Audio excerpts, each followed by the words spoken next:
বন্যার খবর জানাতে নোয়াখালী থেকে যুক্ত হচ্ছেন সহকর্মী রিফাত মির্জা। রিফাত, মুছাপুর স্লুইস গেট ভেঙে যাওয়ায় স্থানীয়রা কি বলছেন, পাশাপাশি নোয়াখালীর সার্বিক বন্যা পরিস্থিতিও আমাদের জানাবেন। তানিয়া, নোয়াখালী বন্যা পরিস্থিতির কথা বলতে গেলে গেল 24 ঘন্টায় কিন্তু 116 মিলিমিটার বৃষ্টি হয়েছে, যেটি আসলে নতুন করে আতঙ্ক দেখা দিয়েছে।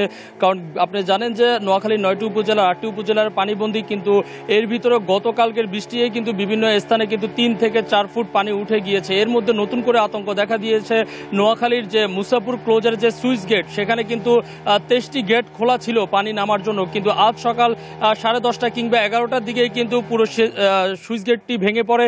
এতে করে নোয়াখালীর যে কোম্পানিগঞ্জ উপজেলা, সেখানকার বাসিন্দারা কিন্তু এক প্রকার আতঙ্ক ছড়িয়ে পড়েছে। কারণ সেখানে ফেনীর দাগনভূঞা এবং কি সোনাগাজীতেও কিন্তু আসলে যখন এখন ভাটা পড়ছে বিদায়ী হয়তোবা পানি নামছে, যখন নদীর জোয়ার আসবে তখন কিন্তু অনেকগুলো গ্রাম প্লাবিত হওয়ার আশঙ্কা রয়েছে।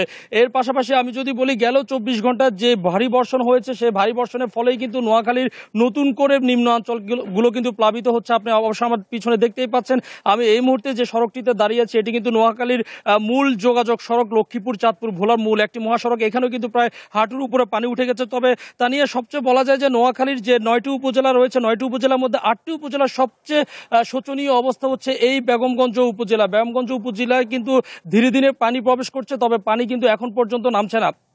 তবে নোয়াখালীর এমনও কিছু দুর্গম অঞ্চল আছে যেখানে এখন পর্যন্ত কোনো ত্রাণ কার্যক্রম পৌঁছায়নি, কারণ যোগাযোগ ব্যবস্থা ভঙ্গুর হওয়ার কারণে কিন্তু ত্রাণ তাদের কাছে গিয়ে পৌঁছাচ্ছে না। তবে তা নিয়ে আপনার মাধ্যমে আরেকটি সতর্কীকরণ দিচ্ছি, যেহেতু বিভিন্ন জায়গায় পানিবন্দী রয়েছে মানুষ, বিভিন্ন স্থান থেকে কিন্তু ত্রাণ দিতে আসছেন। এর পাশাপাশি নোয়াখালীতে কিন্তু ডাকাত বা চুরির ঘটনা বেড়ে গেছে, তাই প্রশাসনের পক্ষ থেকে কিন্তু বারবার সতর্ক করা হচ্ছে সন্ধ্যার পরে যাতে কোনো প্রকার ত্রাণ কার্যক্রম না করে।